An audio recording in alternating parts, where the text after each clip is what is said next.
Welcome to rhythm of learning. ഇന്ന് നമ്മൾ company board LGSന്റെ രണ്ടാമത്തെ ക്ലാസ് ആണ്. കഴിഞ്ഞ ദിവസം നമ്മൾ പഠിച്ചത് ജീവകങ്ങളും അപര്യാപ്തത രോഗങ്ങളും എന്ന് പറയുന്ന ഒരു ഭാഗമാണ്. ഇന്ന് നമ്മൾ പഠിക്കാൻ പോകുന്നത് ജീവിതശൈലി രോഗങ്ങളെ കുറിച്ചാണ്. ഇപ്പൊ പരീക്ഷയ്ക്കൊക്കെ ടൈപ്പ് 1 പ്രമേഹത്തെ കുറിച്ച്, ടൈപ്പ് 2 പ്രമേഹത്തെ കുറിച്ച്, അതുപോലെ ക്യാൻസറുമായിട്ട് റിലേറ്റഡ് ആയിട്ടുള്ള കാര്യങ്ങൾ, പക്ഷാഘാതം, ഹൃദയാഘാതം, ഫാറ്റി ലിവർ, ഇങ്ങനെയുള്ള ചോദ്യങ്ങളൊക്കെ വരുന്നുണ്ട്. അപ്പൊ ഇതൊക്കെ ജീവിതശൈലി രോഗങ്ങൾ ഇപ്പൊ കൂടുതലുള്ള സാഹചര്യം ആയതുകൊണ്ട് ആ ഒരു ടോപ്പിക്ക് നമ്മുടെ സിലബസിൽ ഉൾപ്പെടുത്തിയിട്ടുണ്ട്. അപ്പൊ പ്രധാനപ്പെട്ട ജീവിതശൈലി രോഗങ്ങൾ ഏതെല്ലാമാണ് എന്നാണ് നമ്മൾ പഠിക്കുന്നത്. ഇപ്പൊ ജീവിതശൈലി രോഗങ്ങൾ കുറച്ച് നമുക്ക് പഠിക്കാനുണ്ട്. ജീവിതശൈലി രോഗങ്ങളിൽ പെടുന്നത് ഏതൊക്കെ എന്ന് നമ്മൾ മനസ്സിലാക്കണം. അപ്പൊ ആദ്യം തന്നെ നമ്മൾ എന്താ മനസ്സിലാക്കണ്ടേ? എന്താണ് ജീവിതശൈലി രോഗങ്ങൾ എന്നാണ് നമ്മൾ മനസ്സിലാക്കേണ്ടത്. അതായത് നമ്മൾ ശരിയായിട്ടുള്ള രീതിയിൽ പറയുകയാണെങ്കിൽ അനാരോഗ്യകരമായിട്ടുള്ള അതായത് നമ്മുടെ അനാരോഗ്യകരമായ എന്ന് പറയുന്ന എന്താ അർത്ഥം? നമ്മുടെ ആരോഗ്യം നോക്കാത്ത രീതിയിലുള്ള ജീവിതശൈലി നമ്മൾ ഫോളോ ചെയ്യുന്നത്, അല്ലെങ്കിൽ ഭക്ഷണക്രമം നമ്മൾ ഫോളോ ചെയ്യുന്നത്, അല്ലെങ്കിൽ എന്താ പറയുന്നത്, വ്യായാമക്കുറവ്, ഇതുമൂലം ഒക്കെ വ്യായാമം എന്താണ് കുറവ്, ഇതിന്റെയൊക്കെ മൂലം ഉണ്ടാകുന്ന എന്താണ് രോഗങ്ങളെയാണ് നമ്മൾ ജീവിതശൈലി രോഗങ്ങൾ എന്ന് പറയുന്നത്. അനാരോഗ്യകരമായിട്ടുള്ള നമ്മൾ എന്താണ് ജീവിതശൈലി, തോന്നിയ രീതിയിലുള്ള ഭക്ഷണങ്ങളൊക്കെ കഴിക്കുക, അങ്ങനെയൊക്കെ, പിന്നെന്താണ് വ്യായാമൂല്യം, കൃത്യമായിട്ടുള്ള വ്യായാമൂല്യം, അങ്ങനെയൊക്കെ ആകുമ്പോൾ ഉണ്ടാകുന്ന രോഗങ്ങളെ നമുക്ക് എന്ത് പറയാം? ജീവിതശൈലി രോഗങ്ങൾ എന്ന് പറയാം. അപ്പൊ ഈ ജീവിതശൈലി രോഗങ്ങൾക്ക് പ്രധാനപ്പെട്ട ജീവിതശൈലി രോഗങ്ങൾ ഏതൊക്കെയാണെന്ന് ചോദിച്ചു കഴിഞ്ഞാൽ അതിലെ പ്രധാനപ്പെട്ട ഒന്നാണ് പ്രമേഹം. ഒരു ജീവിതശൈലി രോഗത്തിന്റെ പേര് പ്രമേഹം. അടുത്തതാണ് ഫാറ്റി ലിവർ. പ്രമേഹം ഒരു ജീവിതശൈലി രോഗമാണ്. അതുപോലെ തന്നെ ഫാറ്റി ലിവർ ഒരു ജീവിതശൈലി രോഗമാണ്. അടുത്ത ഒരു ജീവിതശൈലി രോഗത്തിന്റെ പേരാണ് പക്ഷാഘാതം. എന്താണ്? പക്ഷാഘാതം. അപ്പൊ പ്രമേഹം, ഫാറ്റി ലിവർ, പക്ഷാഘാതം, അതുപോലെ തന്നെ അമിത രക്തസമ്മർദ്ദം, ഹൈ BP, അമിത രക്തസമ്മർദ്ദം. അപ്പോൾ നമ്മൾ ഇത് പറഞ്ഞ പോലെ തന്നെ, പ്രമേഹം പറഞ്ഞ പോലെ തന്നെ നമ്മൾ എന്ത് പറയണം? നമ്മൾ BP പറയണം. അപ്പോൾ കൊളസ്ട്രോളും അതുപോലെ തന്നെ ഷുഗറും, കൊളസ്ട്രോളും ഇതിന്റെയൊക്കെ ഒരു ഭാഗമാണ്, പക്ഷെ കൊളസ്ട്രോൾ അങ്ങനെ പറയുന്നില്ല. ഇനി അതുപോലെ തന്നെ ഹൃദയാഘാതം. എന്താണ് ഹൃദയാഘാതം? ഇതൊരു എന്താണ് ജീവിതശൈലി രോഗമായിട്ടാണ് പറയുന്നത്. ഇനി അടുത്തത് പൊണ്ണത്തടി. എന്താണ് പൊണ്ണത്തടി? അത് നമ്മൾ ആദ്യം പറഞ്ഞതിന് ഉദാഹരണമാണ്. അതായത് അനാരോഗ്യകരമായിട്ടുള്ള ഭക്ഷണക്രമങ്ങള്, നമ്മുടെ എന്താണ് വ്യായാമക്കുറവ്, ഇതൊക്കെ എന്തിന് കാരണമാകും? നമുക്ക് പൊണ്ണത്തടിക്ക് കാരണമാകും. അതുപോലെ തന്നെ പണ്ടൊക്കെ നമ്മൾ ക്യാൻസറിനെ ജീവിതശൈലി രോഗത്തിൽ പെടുത്തിയിട്ടില്ല. ഇപ്പൊ ക്യാൻസറിനെ നമ്മൾ ജീവിതശൈലി രോഗത്തിൽ പെടുത്തുന്നുണ്ട്. ക്യാൻസറും ഒരു ജീവിതശൈലി രോഗമാണ്. അതുപോലെ ആർത്രൈറ്റീസും. എന്താണ്? ആർത്രൈറ്റീസ്. ഇതൊക്കെ ജീവിതശൈലി രോഗങ്ങളാണെന്ന് നമ്മൾ മനസ്സിലാക്കുക. കുട്ടികളുടെ പുസ്തകത്തിലുള്ളതാണ് കേട്ടോ ഇത്രയും. SCERT പുസ്തകം കൂടി നോക്കിയിട്ടുള്ളതാണ്. അപ്പൊ നമ്മൾ മനസ്സിലാക്കേണ്ടത് എന്താ വെച്ചിട്ടുണ്ടെങ്കിൽ, താഴെ പറയുന്നതിൽ ഏതാണ് ജീവിതശൈലി രോഗങ്ങളിൽ പെടാത്തത് എന്ന് ചോദിച്ചാൽ നിങ്ങൾക്ക് കിട്ടണ്ടേ? അപ്പൊ പ്രമേഹം, ഫാറ്റി ലിവർ, പക്ഷാഘാതം, അമിത രക്തസമ്മർദ്ദം, ഹൃദയാഘാതം, പൊണ്ണത്തടി, ക്യാൻസർ, ആർത്രൈറ്റീസ്, അതുപോലെ തന്നെ അതും കൂടി പഠിച്ചു വെക്കുക. ഒരെണ്ണം കൂടി ഉണ്ട്, അതിരോസ്കളീറോസിസ്. എന്താണ്? അതിരോസ്കളീറോസിസ്. ഇതൊക്കെ തന്നെ ഏതിൽ പെടുന്നതാണ്? നമ്മുടെ ജീവിതശൈലി രോഗങ്ങളിൽ പെടുന്നതാണ്. അപ്പൊ 9 ജീവിതശൈലി രോഗങ്ങൾ നിങ്ങൾ കാണാതെ പഠിക്കണം. പ്രമേഹം, ഫാറ്റി ലിവർ, പക്ഷാഘാതം, അമിത രക്തസമ്മർദ്ദം, ഹൃദയാഘാതം, പൊണ്ണത്തടി, ക്യാൻസർ, ആർത്രൈറ്റീസ്, അതിരോസ്കളീറോസിസ്, ഇവയെല്ലാം തന്നെ എന്തിൽ പെടുന്നതാണ്? നമ്മുടെ ജീവിതശൈലി രോഗങ്ങളിൽ പെടുന്നതാണ്. ജീവിതശൈലി രോഗങ്ങൾ എങ്ങനെ ഉണ്ടാവണേ? അനാരോഗ്യകരമായിട്ടുള്ള ജീവിത രീതി മൂലമാണ് ഉണ്ടാകുന്നത്. അതായത് കൃത്യമായിട്ടുള്ള ഒരു ഭക്ഷണക്രമം ഫോളോ ചെയ്യാണ്ടിരിക്കുക, കൃത്യമായിട്ട് വ്യായാമം ചെയ്യാണ്ടിരിക്കുക, അപ്പോഴൊക്കെയാണ് നമുക്ക് ഈ ജീവിതശൈലി രോഗങ്ങൾ ഉണ്ടാകുന്നത് എന്ന് മനസ്സിലാക്കുക. ഈ ജീവിതശൈലി രോഗങ്ങൾക്ക് കാരണം എന്താണ് എന്ന് ചോദിച്ചു കഴിഞ്ഞാൽ, വ്യായാമം കുറവ് ജീവിതശൈലി രോഗം ഉണ്ടാവാൻ കാരണമാകും. അതുപോലെ തന്നെ ഉറക്കമില്ലായ്മ അല്ലെങ്കിൽ ഉറക്കം കുറവ് ജീവിതശൈലി രോഗത്തിന് കാരണമാകും. ഇനി എന്താണ്? പോഷകങ്ങൾ, ആഹാരത്തിലെ പോഷകങ്ങളുടെ കുറവ് ജീവിതശൈലി രോഗത്തിന് കാരണമാകും. അടുത്തത് മദ്യപിക്കുന്നവര്, മദ്യപാനം, അതുപോലെ തന്നെ പുകവലിക്കുന്നവര്, പുകവലി, ഇതൊക്കെ എന്തിന് കാരണമാകാം? അതുപോലെ തന്നെ മയക്കുമരുന്നിന്റെ ഉപയോഗം ഇതൊക്കെ തന്നെ എന്തിന് കാരണമാകാം? ജീവിതശൈലി രോഗങ്ങൾക്ക് കാരണമാകാം. അപ്പൊ വ്യായാമത്തിന്റെ കുറവ്, ഉറക്കക്കുറവ്, നല്ല പോഷക എന്താ പറയാ ങ്ങളുള്ള ആഹാരം കഴിക്കാത്തത്, അല്ലെങ്കിൽ മദ്യപാനം, പുകവലി, മയക്കുമരുന്ന്, ഇതൊക്കെയാണ് ജീവിതശൈലി രോഗങ്ങൾക്ക് കാരണമായിട്ട് പറയുന്നത്. ഇനി നമ്മൾ ഈ ഓരോ ജീവിതശൈലി രോഗങ്ങളും നമ്മൾ പഠിക്കണം. ആദ്യത്തെ ജീവിതശൈലി രോഗത്തിന്റെ പേരാണ് പ്രമേഹം. എന്താണ്? പ്രമേഹം. ആദ്യത്തെ ജീവിതശൈലി രോഗമാണ് നമ്മൾ പഠിക്കുന്നത് പ്രമേഹം. അപ്പൊ പ്രമേഹത്തെ കുറിച്ച് പഠിക്കുമ്പോൾ ആദ്യം തന്നെ രക്തത്തിലെ ഗ്ലൂക്കോസിന്റെ അളവ് നിങ്ങൾ പഠിക്കുക. എത്രയാണ്? 70, 110. 110 ഇത് പരീക്ഷയ്ക്ക് ചോദിച്ചിട്ടുണ്ട്. മില്ലിഗ്രാം പെർ 100 ml ആണ് കേട്ടോ. Milligram per 100 ml. 70, 110 ആണ് പ്രമേഹം. 70, 110. 70, 110 മില്ലിഗ്രാം പെർ 100 ml ആണ് പ്രമേഹത്തിലെ രക്തത്തിലെ ഗ്ലൂക്കോസിന്റെ സാധാരണ അളവ് ചോദിക്കുമ്പോൾ ഇത്രയാണ്. ഇത്രയുണ്ടെങ്കിൽ നോർമൽ ആണ്, ഷുഗർ എന്നാണ് നമ്മൾ മനസ്സിലാക്കേണ്ടത്. ലോക പ്രമേഹ ദിനം എന്നാണ്? നവംബർ 14 ലോക പ്രമേഹ ദിനം. നവംബർ 14 ലോക പ്രമേഹ ദിനം. നവംബർ 14 ലോക പ്രമേഹ ദിനം. ഇനി രക്തത്തിലെ ഗ്ലൂക്കോസ് എത്രയാണ് എന്ന് അളക്കാൻ വേണ്ടിയിട്ട് നമ്മൾ ഒരു ഉപകരണം ഉപയോഗിക്കുന്നുണ്ട്. ആ ഉപകരണത്തിന്റെ പേര് എന്താണ്? ഗ്ലൂക്കോമീറ്റർ എന്നാണ്. ആ ഉപകരണത്തിന്റെ പേര് എന്താണ്? ഗ്ലൂക്കോമീറ്റർ എന്നാണ്. ക്ലിയർ ആയോ? അപ്പൊ പ്രമേഹത്തിന്റെ തുടക്കം സ്ഥിരമായിട്ട് പരീക്ഷയ്ക്ക് ചോദിക്കുന്ന കുറച്ച് ചോദ്യങ്ങളാണ് നമ്മൾ പറഞ്ഞ്. ലോക പ്രമേഹ ദിനം നവംബർ 14. പ്രമേഹം ഉണ്ടോ എന്ന് അറിയാൻ ഉപയോഗിക്കുന്ന ഉപകരണത്തിന്റെ പേര്, ബ്ലഡ് പരിശോധിക്കുന്ന ഉപകരണത്തിന്റെ പേര് ഗ്ലൂക്കോമീറ്റർ ആണ്. ഗ്ലൂക്കോമീറ്ററിൽ കൂടെ ബ്ലഡ് പരിശോധിക്കുമ്പോൾ 70 അതുപോലെ തന്നെ 110 മില്ലിഗ്രാം പെർ 100 ml ആണെങ്കിൽ നമ്മൾ പ്രമേഹം നോർമൽ ആണ് എന്ന് നമുക്ക് പറയാം. ഇനി എങ്ങനെയാണ് പ്രമേഹം ഉണ്ടാവുന്നത്? പ്രമേഹം എന്താ പറയുന്നത്? എന്താണ് പ്രമേഹം എന്ന് ചോദിച്ചു കഴിഞ്ഞാൽ നമ്മൾ എന്താണ് ഉത്തരം പറയേണ്ടത്? പ്രമേഹം എന്താണെന്ന് ചോദിച്ചാൽ നമ്മൾ പറയും, അതായത് നമ്മുടെ ശരീരത്തിൽ ഇൻസുലിൻ എന്ന് പറയുന്ന ഒരു ഹോർമോൺ ഉണ്ട്. എന്താണ് ഹോർമോണിന്റെ പേര്? ഇൻസുലിൻ എന്നാണ് ആ ഹോർമോണിന്റെ പേര്. അപ്പൊ ശരീരത്തെ ഇൻസുലിൻ എന്ന ഹോർമോണിന്റെ കുറവ്, ശരീരത്തിൽ ഇൻസുലിൻ എന്ന് പറയുന്ന ഹോർമോണിന്റെ കുറവോ പ്രവർത്തന വൈകല്യമോ മൂലം ഉണ്ടാകുന്ന രോഗം. അപ്പൊ ശരീരത്തില് ഇൻസുലിൻ എന്ന ഹോർമോണിന്റെ കുറവോ പ്രവർത്തന വൈകല്യമോ മൂലം നമ്മുടെ ശരീരത്തിൽ ഉണ്ടാകുന്ന രോഗമാണ് പ്രമേഹം. ഇനി നോക്കുക, അങ്ങനെ ഇത് കുറയുമ്പോൾ എന്താ ഉണ്ടാവണേ? എന്താ പറയാ, ഇൻസുലിന്റെ അളവ് കുറയുമ്പോൾ ഇത് രക്തത്തിലെ ഗ്ലൂക്കോസിന്റെ അളവ് കൂട്ടും. അപ്പൊ എന്തുണ്ടാവും? രക്തത്തില് എന്ത് കൂടും? ഗ്ലൂക്കോസിന്റെ അളവ് കൂടും. ഇൻസുലിൻ കുറയുമ്പോൾ രക്തത്തിലെ ഗ്ലൂക്കോസിന്റെ അളവ് എന്താ ഉണ്ടാവണേ? അളവ് കൂടുകയും അധികമുള്ള ഗ്ലൂക്കോസ് എന്താണ്? മൂത്രത്തിലൂടെ പുറന്തള്ളപ്പെടുകയും ചെയ്യും. ഏതിക്കൂടെ പുറന്തള്ളും? മൂത്രത്തിലൂടെ പുറന്തള്ളുകയും ചെയ്യും. അങ്ങനെയുള്ള രോഗത്തെയാണ് നമ്മൾ എന്ത് പറയുന്നത്? ശരിക്കും പ്രമേഹം എന്ന് പറയുന്നത്. പ്രമേഹത്തിന്റെ വേറൊരു പേരാണ് ഡയബറ്റിസ് മെലിറ്റസ്. എന്താണ്? Diabetes mellitus. ഇതും കൂടി ഓർത്തു വയ്ക്കുക.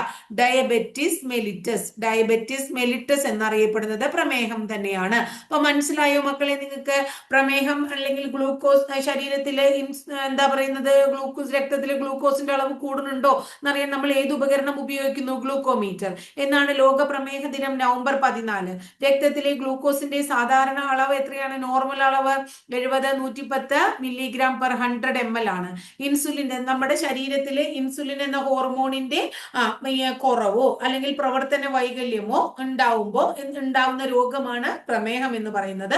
ഇത് രക്തത്തിലെ ഗ്ലൂക്കോസിന്റെ അളവ് കൂട്ടുകയും കൂടുതലുള്ള ഗ്ലൂക്കോസിനെ എന്താണ്? മൂത്രത്തിലൂടെ പുറന്തള്ളപ്പെടുകയും ചെയ്യുന്നു.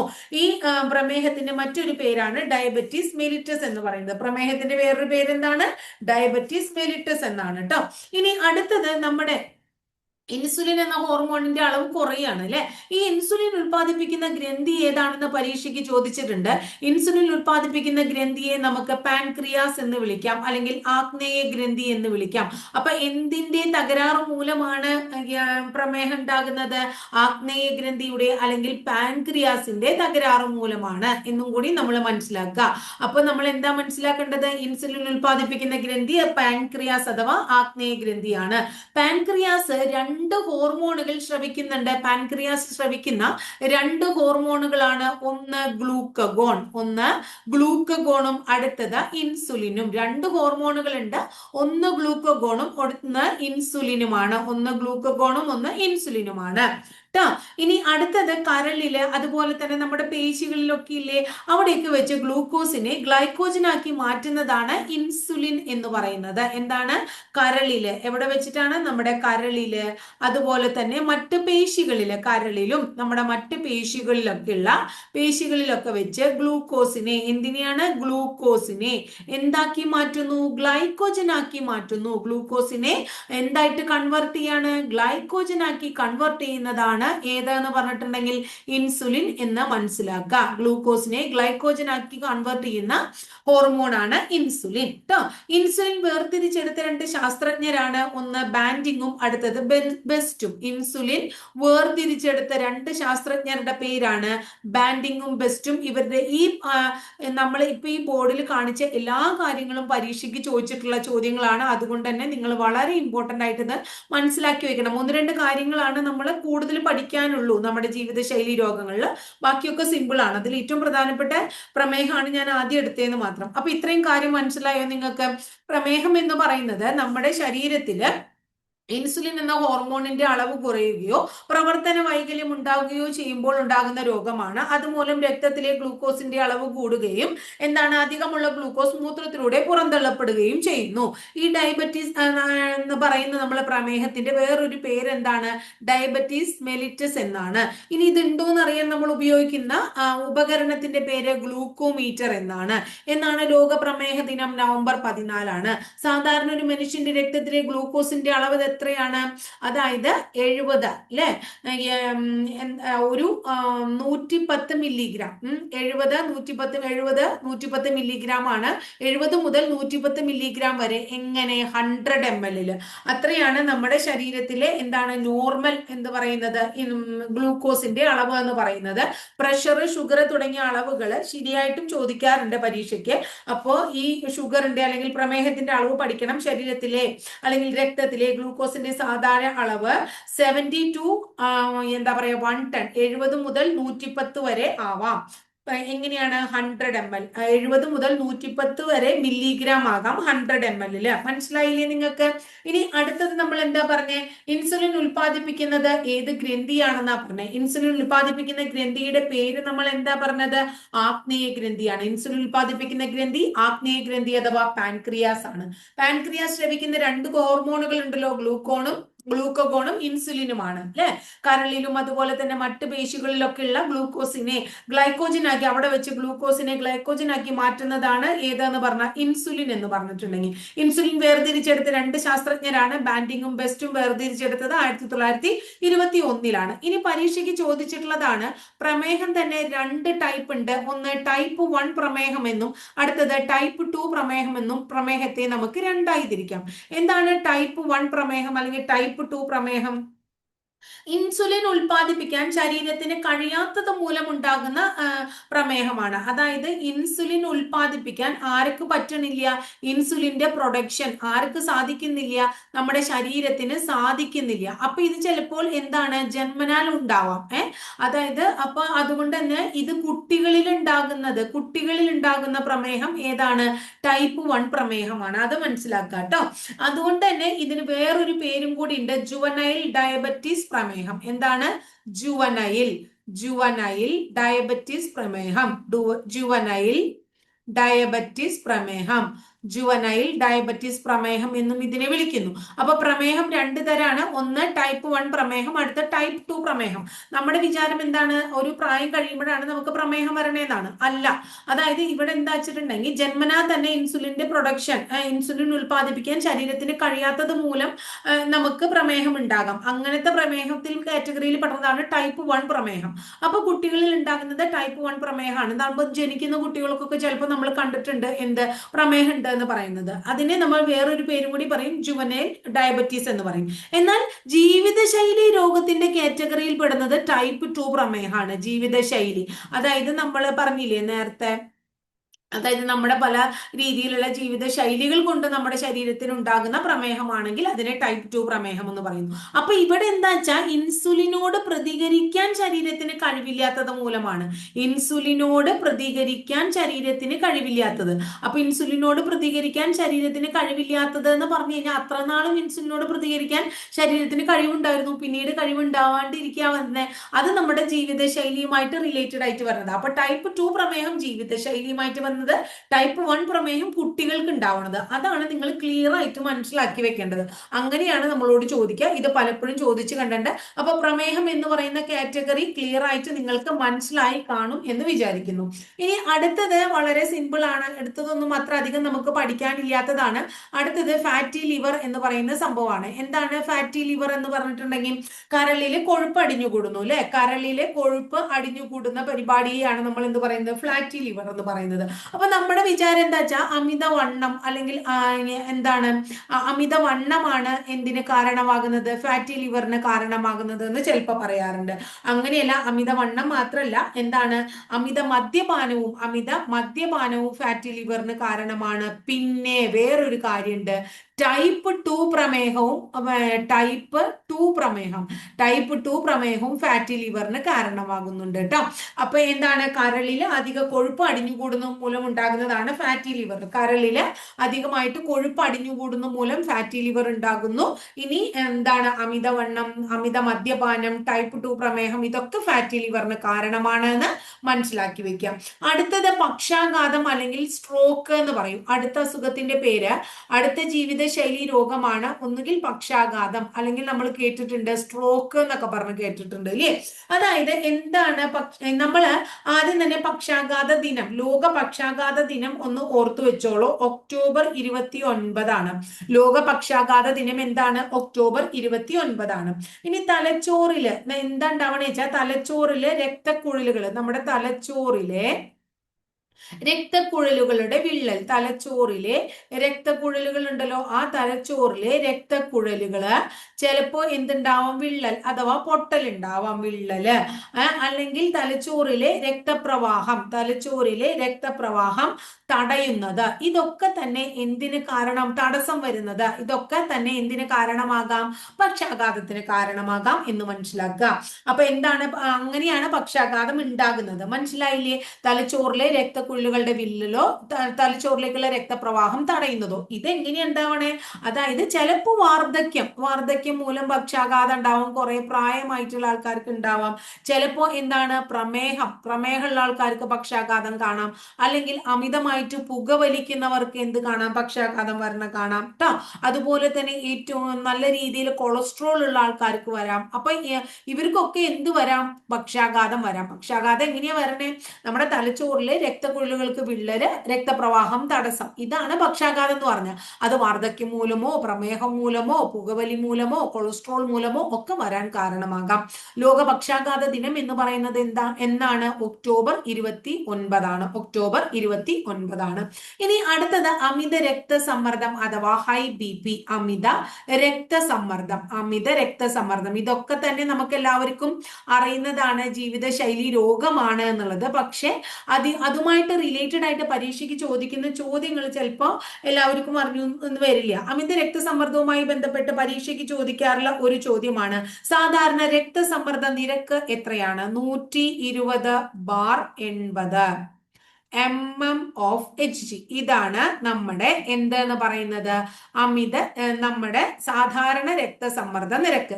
ഇതിനേക്കാൾ കൂടിയാൽ സാധാരണ ഇതാണ്, അപ്പൊ 120 എന്നുള്ളത് 140, ഇതിപ്പോ ഇവിടെ 140 90 ആയി എന്ന് വിചാരിക്കൂ. അപ്പൊ എന്തായി മാറും? അത് അമിത രക്തസമ്മർദ്ദമായിട്ട് മാറും. ഇതിനെ നമ്മൾ നിശബ്ദ കൊലയാളി എന്ന് വിളിക്കുന്നുണ്ട്. അത് വളരെ ഇമ്പോർട്ടന്റ് ആയിട്ടുള്ള ഒരു ചോദ്യമാണ്.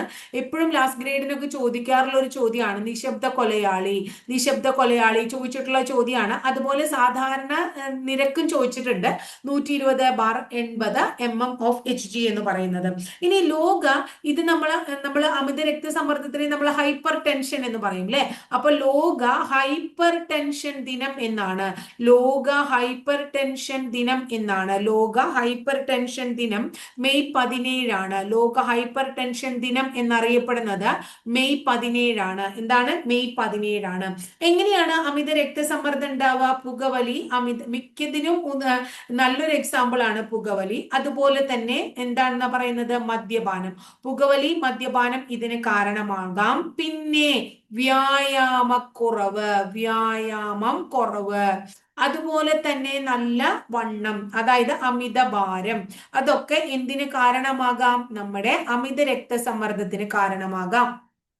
അപ്പൊ അമിത രക്തസമ്മർദ്ദം എന്ന് പറയുന്നത് എന്താ പറയുന്നത്? നമ്മുടെ നിശബ്ദ കൊലയാളി എന്ന് വിളിക്കുന്ന ഒരു രോഗമാണ് അമിത രക്തസമ്മർദ്ദം എന്നറിയപ്പെടുന്നത് അല്ലെ. സാധാരണ നിരക്കിൽ നിന്നും രക്തസമ്മർദ്ദം കൂടുന്ന അവസ്ഥയെയാണ് അമിത രക്തസമ്മർദ്ദം എന്ന് പറയുന്നത്. സാധാരണ നിരക്കിലുള്ള രക്തസമ്മർദ്ദം 120/80 mmHg ആണ്. അതിനേക്കാൾ കൂടിയാൽ അതിനെ അമിത രക്തസമ്മർദ്ദം എന്ന് വിളിക്കുന്നു, നിശബ്ദ കൊലയാളി എന്ന് വിളിക്കുന്നു. ഹൈപ്പർ ടെൻഷൻ ദിനം മെയ് 17. പുകവലിയോ മദ്യപാനം അതുപോലെ വ്യായാമക്കുറവ്, അമിതഭാരം ഇതൊക്കെ തന്നെ അമിത രക്തസമ്മർദ്ദത്തിന് കാരണമാകാം എന്ന് നിങ്ങൾ മനസ്സിലാക്കി വെക്കണം. ഇനി നമ്മുടെ അടുത്ത ഒരു രോഗത്തിന്റെ പേരാണ് ക്യാൻസർ. എന്താണ് ക്യാൻസർ? ക്യാൻസറിനെ ആദ്യം അങ്ങനെ ജീവിതശൈലി രോഗമായിട്ട് കണക്കാക്കിയിരുന്നില്ല. പക്ഷെ ഇപ്പൊ ജീവിതശൈലി മൂലമാണ് ശരീരത്തിലെ മാറ്റങ്ങൾക്ക് കാരണം. അതായത് ശരീരത്തിലെ ചില കോശങ്ങൾ ഭയങ്കരമായിട്ട് അങ്ങോട്ട് വളരെയാണ്, ശരീരത്തിന്റെ മറ്റു ഭാഗങ്ങളിലേക്ക് വ്യാപിക്കുകയും ചെയ്യാണ്. അതിനെയാണ് നമ്മൾ എന്ത് പറയുന്നത്? ശരിക്കും ക്യാൻസർ എന്ന് പറയുന്നത്. അപ്പൊ ചിലത് നമ്മൾ പറയണ കേട്ടിട്ടില്ലേ, ചില ഭാഗത്ത് ക്യാൻസർ ഉണ്ടായ ആ ഭാഗം മുറിച്ചു കളഞ്ഞാൽ ക്യാൻസർ മാറും, പക്ഷെ ചിലത് ഫുള്ള് സ്പ്രെഡ് ചെയ്തു എന്നൊക്കെ നിങ്ങൾ കേട്ടിട്ടുണ്ട്. അപ്പൊ ശരീരത്തിലെ ചില കോശങ്ങൾ അനിയന്ത്രിതമായിട്ട് വളരുകയും ശരീരത്തിന്റെ മറ്റു ഭാഗങ്ങളിലേക്ക് വ്യാപിക്കുകയും ചെയ്യുന്ന ഒരു രോഗമാണ് ക്യാൻസർ. ഈ ക്യാൻസറിന് കാരണമാകുന്ന ജീനുകളുടെ പേര് എന്താണ്? ക്യാൻസറിന് കാരണമാകുന്ന ജീനുകളെ നമ്മൾ വിളിക്കുന്നത് ഓങ്കോജീനുകൾ എന്നാണ്. ക്യാൻസറിന് കാരണമാകുന്ന ജീനുകൾ ഓങ്കോജീനുകളാണ്. ക്യാൻസർ ചികിത്സാ വിഭാഗത്തിനെ നമ്മൾ വിളിക്കുന്നത് ഓങ്കോളജി എന്നാണ്. ക്യാൻസർ ചികിത്സാ വിഭാഗം ഏതാണ്? ഓങ്കോളജി ആണ്. അപ്പൊ ക്യാൻസറിന് കാരണമാകുന്ന ജീനുകൾ ഓങ്കോജീനുകൾ, ക്യാൻസർ ചികിത്സാ വിഭാഗം ഏതാണ്? ഓങ്കോളജിയാണ്. ഇനി അടുത്തത് ക്യാൻസർ ബാധിക്കാത്തത്. ക്യാൻസർ ഏതിനെ ബാധിക്കുന്നില്ല? ശരീരത്തിലെ ഒരു അവയവത്തെ ക്യാൻസർ ബാധിക്കുന്നില്ല. അത് ഏതിനെയാണെന്ന് എപ്പോഴും പരീക്ഷയ്ക്ക് ചോദിക്കാറുണ്ട്. അത് ഹൃദയമാണ്. ക്യാൻസർ ബാധിക്കാത്ത ശരീരത്തിലെ അവയവം ഏതാണ്? ഹൃദയമാണ്. ഇനി ക്യാൻസർ രോഗനിർണയം നമ്മൾ നടത്തും. ഈ രോഗനിർണയം നമ്മൾ നടത്തുമ്പോൾ എങ്ങനെയാണെന്ന് അറിയാമോ? ക്യാൻസർ ബാധിച്ച കലകള് എടുത്ത് പരിശോധിക്കുകയാണ് ചെയ്യുക. അതിനെ നമ്മൾ വിളിക്കുന്ന പേര് എന്താണ്? ബയോപ്സി എന്നാണ്. ക്യാൻസർ രോഗനിർണയവുമായിട്ട് ബന്ധപ്പെട്ടതാണ് ബയോപ്സി. രോഗനിർണയത്തിന് കലകൾ എടുത്ത് പരിശോധിക്കുന്ന പ്രക്രിയയാണ് നമ്മൾ എന്ത് വിളിക്കുന്നത്? ബയോപ്സി എന്ന് വിളിക്കുന്നത്. ഇനി ലോക ക്യാൻസർ ദിനം എന്നാണ്. ലോക ക്യാൻസർ ദിനം എന്നാണ് എന്ന് ചോദിച്ചു കഴിഞ്ഞാൽ ഫെബ്രുവരി 4 ലോക ക്യാൻസർ ദിനം എന്ന് വിളിക്കുന്നത്. ഫെബ്രുവരി 4 ലോക ക്യാൻസർ ദിനം എന്നറിയപ്പെടുന്നത്. ക്യാൻസർ ചികിത്സയ്ക്ക് ഉപയോഗിക്കുന്ന കൊബാൾട്ടിന്റെ ഐസോടോപ്പ് ഏതാണ്? ക്യാൻസർ ചികിത്സയ്ക്ക് ഉപയോഗിക്കുന്ന കൊബാൾട്ടിന്റെ ഐസോടോപ്പ് ഏതാണെന്ന് ചോദിച്ചു കഴിഞ്ഞിട്ടുണ്ട്. പരീക്ഷയ്ക്ക് ചോദിച്ചിട്ടുള്ളതാണ്. കൊബാൾട്ട് 60 ആണ് നിങ്ങൾ ഉത്തരം എഴുതേണ്ടത്. എന്താണ്?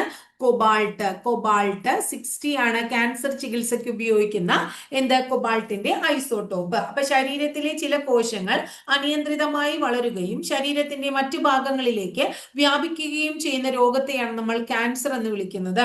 ക്യാൻസർ ഉണ്ടാക്കുന്ന കാരണമായ ജീനുകൾ ഓങ്കോജീനുകളാണ്.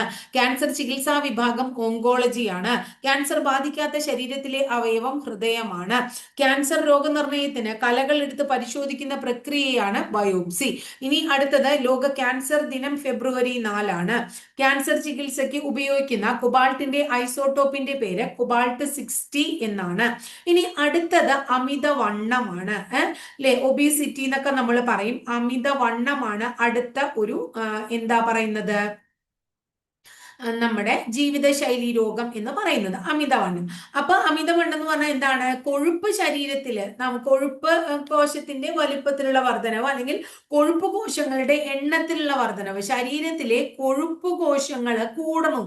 കൊഴുപ്പ് കോശങ്ങൾ കൂടുമ്പോൾ നമ്മൾ എന്താണ് വീർത്ത് വീർത്ത് വീർത്ത് ഇങ്ങനെ വരുന്നു.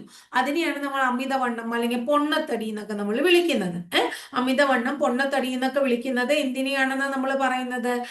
ഈ കൊഴുപ്പ് എന്താ കാരണം? കൊഴുപ്പ് ശരീരത്തിൽ ഇങ്ങനെ കൊഴുപ്പ് കോശങ്ങളുടെ എണ്ണം ഇങ്ങനെ വർദ്ധിക്കുന്നതാണ്.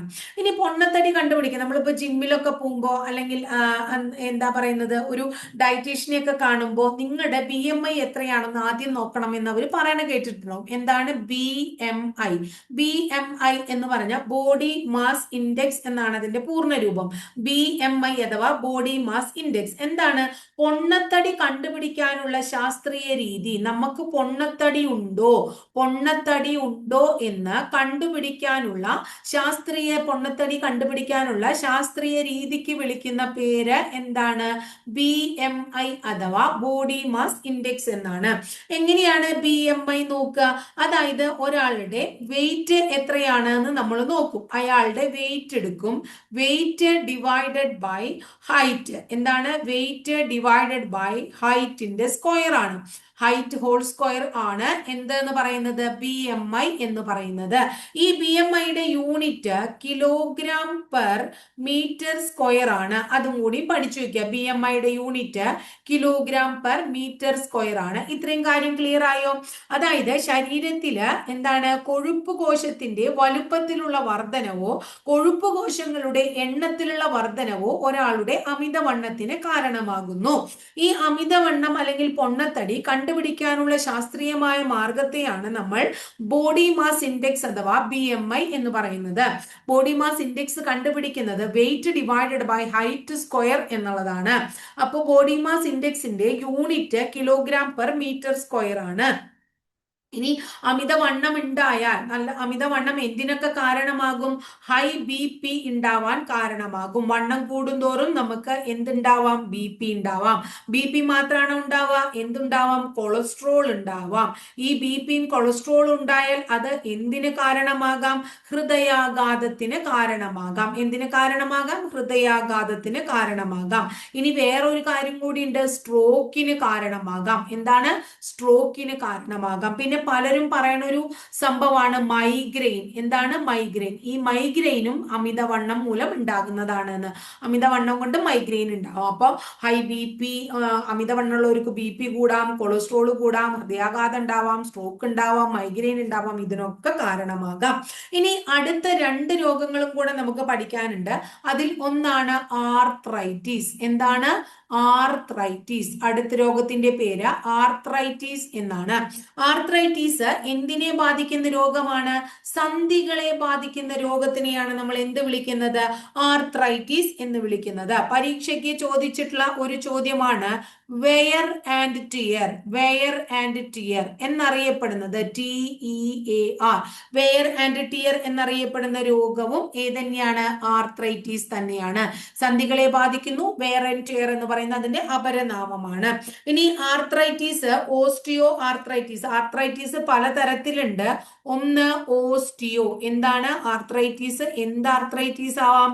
ഓസ്റ്റിയോ ആർത്രൈറ്റിസ് ആവാം. റുമറ്റോയിഡ്. എന്താണ്? റുമറ്റോയിഡ് ആർത്രൈറ്റിസ് ആവാം. അങ്ങനെയൊക്കെയുള്ള ആർത്രൈറ്റിസ് ഉണ്ട് എന്ന് ഓർത്തു വെക്കുക. ഓസ്റ്റിയോ ആർത്രൈറ്റിസ്, റുമറ്റോയിഡ് ആർത്രൈറ്റിസ് ഒക്കെ ആർത്രൈറ്റിസിന് ഉദാഹരണങ്ങളാണ്, അല്ലെങ്കിൽ വിവിധ തരം ആർത്രൈറ്റിസുകളാണ്. സന്ധികളെ ബാധിക്കുന്ന ഒരു ജീവിതശൈലി രോഗത്തിന്റെ പേരാണ് ആർത്രൈറ്റിസ്. ഇതിന് വെയർ ആൻഡ് ടിയർ എന്ന് അപരനാമുണ്ട്. ഓസ്റ്റിയോ ആർത്രൈറ്റിസ്, റുമറ്റോയിഡ് ആർത്രൈറ്റിസ് എന്നിവ വിവിധ തരം ആർത്രൈറ്റിസുകൾക്ക് ഉദാഹരണമാണ്. അതിന് അടുത്തത് അതിരോസ്ക്ലീറോസിസ്. അടുത്ത രോഗത്തിന്റെ പേര്. അതും കൂടിയുള്ളൂ. അപ്പൊ നമ്മള് ജീവിതശൈലി രോഗങ്ങൾ കഴിഞ്ഞു. എന്താണ് അതിരോസ്ക്ലീറോസിസ്?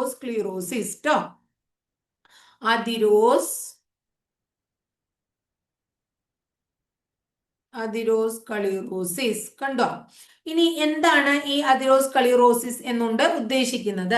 രക്തക്കുഴലുകളിൽ കൊഴുപ്പ് അടിഞ്ഞ് അവയുടെ സ്വാഭാവികത നഷ്ടപ്പെടുന്നു. അപ്പൊ സാധാരണ രക്തക്കുഴൽ ഇങ്ങനെയാണെങ്കിൽ ഈ രക്തക്കുഴലില് എന്താണ്, രണ്ട് ഭാഗത്തും ഇങ്ങനെ കൊഴുപ്പ് അടിഞ്ഞുകൂടും. അപ്പൊ അതിന്റെ സ്വാഭാവികത, സാധാരണ രീതിയിലുള്ള രക്തക്കുഴൽ ഇങ്ങനെയാണെങ്കിൽ ഈ രക്തക്കുഴൽ കാണുമ്പോൾ വ്യത്യാസമില്ലേ? അപ്പൊ രക്തക്കുഴലുകളിൽ കൊഴുപ്പ് അടിഞ്ഞുകൂടി അതിന്റെ സ്വാഭാവികത നഷ്ടപ്പെടുന്ന അവസ്ഥയ്ക്ക് വിളിക്കുന്ന പേരാണ് ഇത്.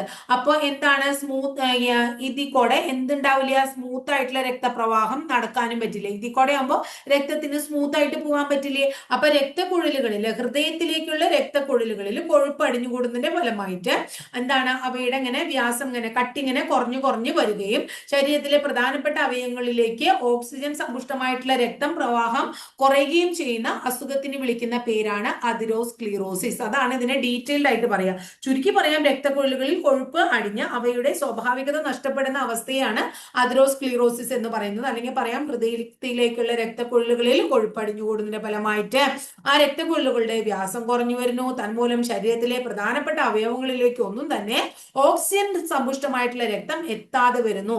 ആ അവസ്ഥയെ വിളിക്കുന്ന പേരാണ് അതിറോസ്ക്ലീറോസിസ്. ഇത്രയും ക്ലിയർ ആയോ മക്കളെ?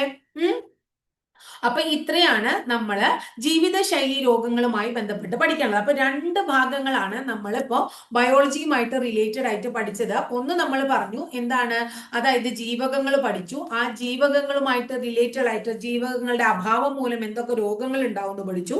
അടുത്ത നമ്മൾ എന്ത് പഠിച്ചു? ജീവിതശൈലി രോഗങ്ങളും പഠിച്ചു. അപ്പൊ ഇതാണ് 2 ദിവസത്തെ ക്ലാസ്സില്. അങ്ങനെ നമ്മൾ ഭംഗിയായിട്ട് എന്താ പറയുന്നത്, 100 ദിവസത്തെ ഒരു ക്ലാസ് ആണ് പ്ലാൻ ചെയ്തിരിക്കുന്നത്. 100 ദിവസം കൊണ്ട് തീർച്ചയായിട്ടും നിങ്ങളുടെ ടൈം ടേബിൾ, സിലബസ് കംപ്ലീറ്റ് ചെയ്യുന്ന രീതിയിലുള്ള ഒരു ടൈം ടേബിൾ തന്നെയാണ് ഞാൻ സെറ്റ് ചെയ്ത് വെച്ചിരിക്കുന്നത്. അതനുസരിച്ച് ഭംഗിയായിട്ട് നിങ്ങൾ ക്ലാസ് ഒക്കെ കേട്ട് എഴുതി പഠിച്ച് നോട്ടൊക്കെ എഴുതി എടുത്ത് ഭംഗിയായിട്ട് മുന്നോട്ട് പോവുക. ഒരു ദിവസത്തെ ക്ലാസ് നിങ്ങൾക്ക് മിസ് ചെയ്താൽ പിറ്റേ ദിവസം നിങ്ങൾക്ക് ഭാരമായിട്ട് മാറും. അപ്പൊ അതുകൊണ്ട് കൃത്യമായിട്ട് അത് ഫോളോ ചെയ്ത് പോകാനായിട്ട് ശ്രമിക്കുക കേട്ടോ. അപ്പൊ ഇത്രയേ ഉള്ളൂ. ക്ലാസ് ഒക്കെ ഇഷ്ടപ്പെട്ടു വെച്ച് ഒന്ന് ലൈക്ക് ചെയ്യുക. ഇഷ്ടപ്പെട്ട ക്ലാസ്സുകൾ കൂട്ടുകാരിലേക്ക് ഷെയർ ചെയ്യൂ.